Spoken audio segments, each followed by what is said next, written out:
De terrorismos a terrorismos 19. El magnicidio de John F. Kennedy. 01. Parte 2. Esta es una obra del maestro Héctor Alejandro Mora Gallardo. John Fitzgerald Kennedy, víctima de papá dinero. Siendo la cuarta generación de un irlandés pobre emigrado a Nueva Inglaterra, la prestigiada familia Kennedy en los años 60 del siglo XX muestra que el milagro americano se hizo realidad en ellos, comenzando por ser prósperos comerciantes y propietarios de tabernas. De una generación a otra, los Kennedys se hicieron ricos, y en particular el padre de Kennedy consolidó la fortuna, pero le quedó la inquietud de poder triunfar en la política, pues su ambición se vio obstaculizada en el cerrado y aristocrático ambiente de Boston. Se trata de Joseph Joe Kennedy, 1888-1969, el tercero en la dinastía, que resultó ser un prominente hombre de negocios. A los 26 años era ya el presidente de un banco recién inaugurado. Pero Joe no era un buen samaritano. Buena parte de su fortuna proviene de negocios truculentos asociados con la mafia en la etapa de la prohibición, involucrándose en el contrabando y el negocio del whisky. En realidad se trataba de una fortuna mal habida, como tantas otras en esa época, encontrando su frustración en los asuntos políticos, pues sus ambiciosas pretensiones, que de seguro pensaba culminar con la presidencia, no pasaron a mayores, teniendo que conformarse con ser embajador en Londres, cargo del cual no sale bien librado por sus simpatías con los nazis, lo que no fue obstáculo para que posteriormente se arrimara con los presidentes Franklin D. Roosevelt y Harry S. Truman, quienes tenían de él la peor de las opiniones. Roosevelt decía que se trataba de uno de los hombres más malvados y repugnantes que haya yo conocido, mientras que para Truman se trataba de un bandido tan grande como cualquiera de los que tenemos en este país. De cierto que el prodigioso católico irlandés contaba con una fortuna calculada entre 250 y 400 millones de dólares en la década de los 60, por lo que podemos aumentarle un cero a la hora de trasladarla a cifras actuales. Fortuna suficiente para patrocinar la democracia del dólar, merced a la cual podía concretar en alguno de sus hijos el sueño que a él se le negó, llegar a la Casa Blanca. Por derecho de primogenitura, el elegido era Joseph P. Kennedy Jr., pero esto no fue posible, pues con su muerte en un bombardero derribado en la Segunda Guerra Mundial, inicia la tragedia de los Kennedy, en sí, signados los hijos por la ambición del padre. El sustituto era el que hasta entonces había crecido la sombra del hermano mayor, teniendo que entrar al relevo del puesto predestinado por Joe, pasando a ser su segunda víctima.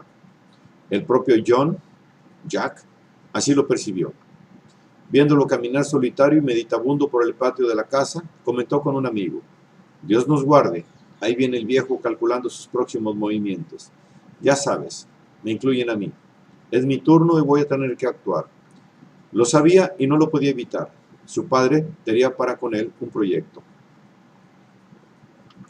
Como era de esperar, el gusanillo de la política se adentró en Jack, por lo que gustoso aceptó que después de haber sido elegido para la Cámara Baja con una victoria contundente, con meteórico ascenso, su papi lo promoviera para el Senado en 1952, derrotando ni más ni menos que a Henry Cabot Lodge Jr., heredero de la oligárquica familia imperialista de Boston, un formidable rival y potencial enemigo para el futuro.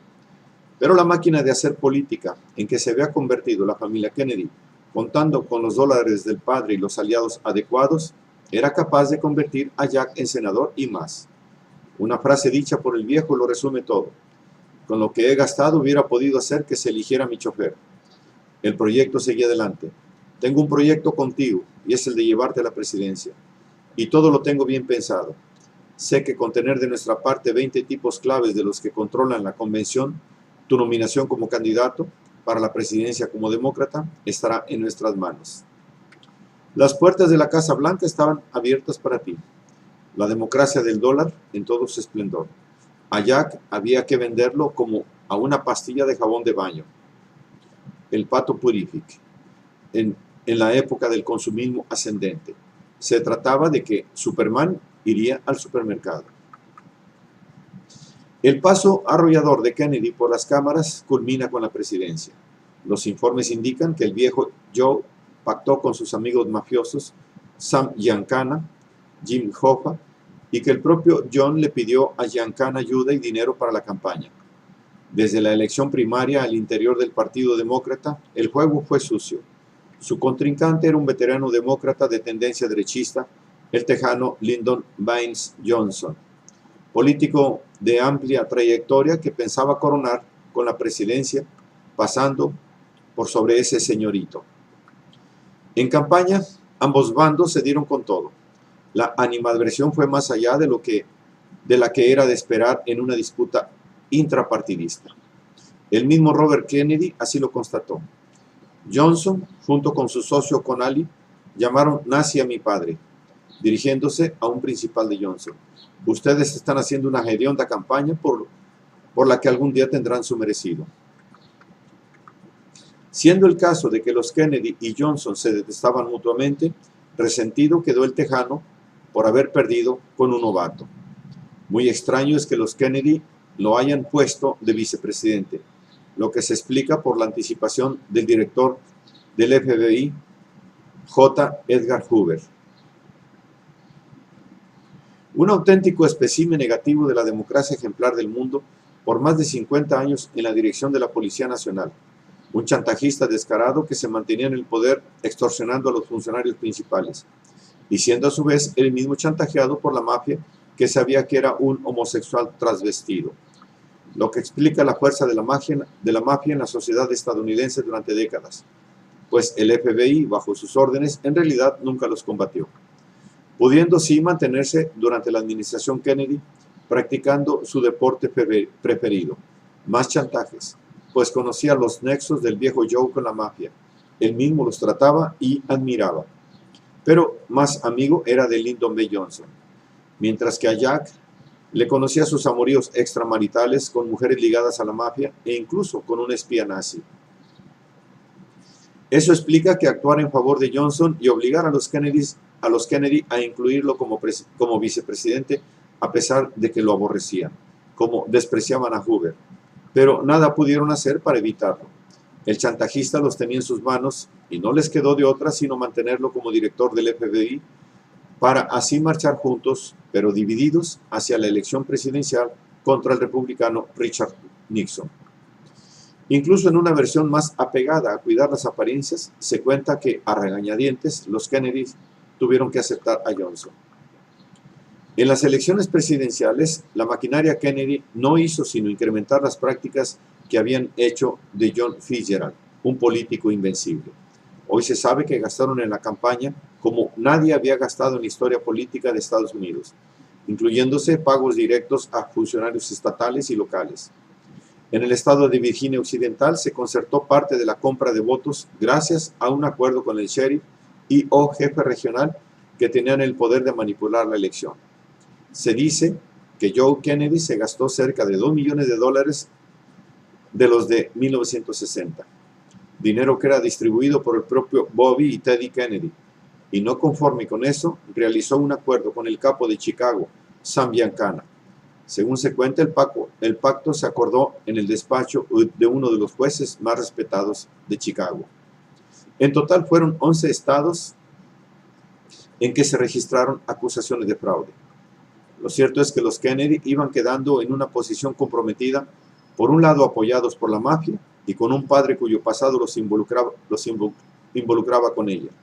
Por otra parte, mostrando una probidad que los condujo a combatirla como ningún gobierno anterior se había atrevido a hacerlo.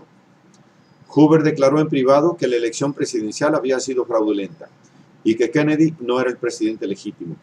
La victoria sobre Nixon fue por un reducido margen de 112.881 votos de un total de algo más de 68 millones.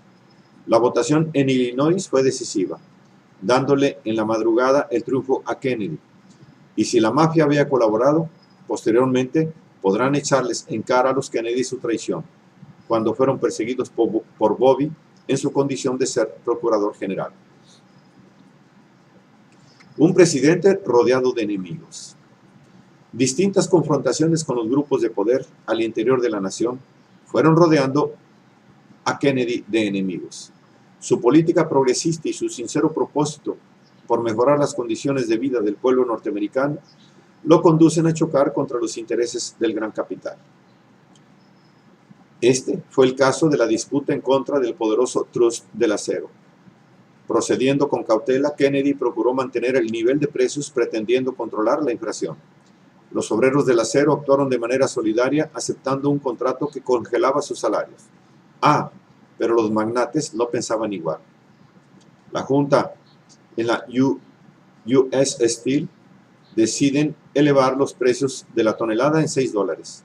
Kennedy lo interpreta como una traición y procedió enérgicamente en su contra, atreviéndose a emplear para con ellos la fuerza del gobierno federal, lo que representaba ir en contra de uno de los más poderosos grupos empresariales con medidas tales como procesos antitrust, una investigación de impuestos por la tesorería, una investigación de la fijación de precios en colusión, un boicoteo del Departamento de la Defensa. En 72 horas, el acero capituló. No se volvió a hablar del asunto, pero es evidente que este grupo de poder de primordial importancia para la industria norteamericana de menos quedó disgustado con el presidente. ¿Ha vuelto algún otro presidente de los Estados Unidos a oponerse con firmeza a un monopolio industrial? ¿O más bien se han puesto a su servicio? Diversos componentes del gran capital, el alto poder, fueron cercando a Kennedy, pues en verdad su política progresista se atrevía a confrontarles. Recientemente ha salido a la luz otra medida tomada por la administración Kennedy, que resulta crucial en cuanto significa contraponerse al dominio de la plutocracia, que controla el sector financiero, algo que es ir en contra de uno de los constitutivos fundamentales del capitalismo imperialista. Se trata de que nos indica que Kennedy intentó modificar el sacrosanto sistema monetario norteamericano, ordenando reformas al sistema de la Reserva Federal. La Reserva Federal, que supuestamente está bajo el control del gobierno, pero que en realidad funciona bajo el dominio de la élite de los varones del dinero, los agiotistas usureros, nominalmente llamados banqueros, los auténticos herederos de los cambistas del templo, a quienes un profeta expulsó, según nos cuenta una versión arquetipal. El caso es que Kennedy procuró eliminar su procedimiento capital, la deuda nacional que un banco central crea al imprimir dinero y prestárselo al gobierno. El 4 de junio de 1963, Kennedy dictó una orden presidencial denominada EO 111110, dando autoridad al presidente para emitir moneda.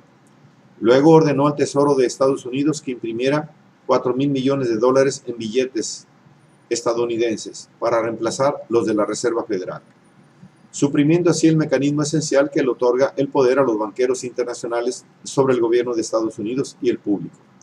Solo meses después de la entrada en vigencia del Plan Kennedy, fue asesinado en Dallas en lo que seguramente fue un golpe de Estado disfrazado para que pareciera otra cosa, y que puede haber sido realizado, por lo menos en parte, para salvar el sistema de la Reserva Federal y la concentración de poder que creó, tan beneficioso para los poderosos banqueros del país.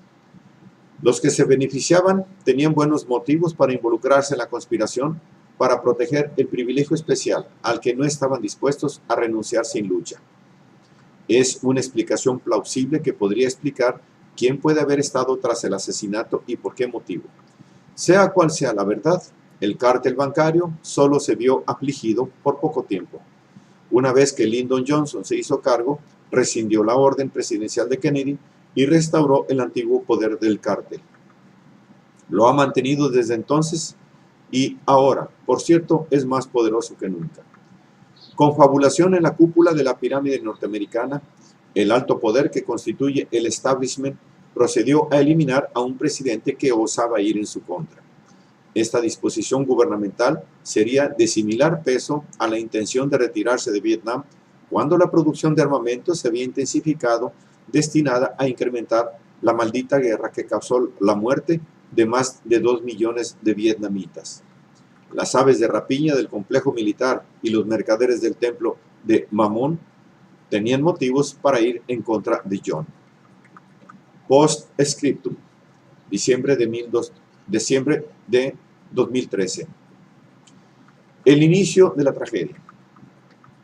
Joseph Kennedy Jr., el mayor de los varones, murió en lo que se puede considerar una misión suicida y extraordinaria acontecida el 12 de agosto de 1944, piloteando un bombardero Liberator, haciéndolo despegar de un aeródromo secreto, puesto que la misión lo requería, dado que la aeronave se había modificado para convertirla en un proyectil cargado de 11 toneladas de explosivos más potentes e inestables que el TNT, el triple de su peso normal de despegue.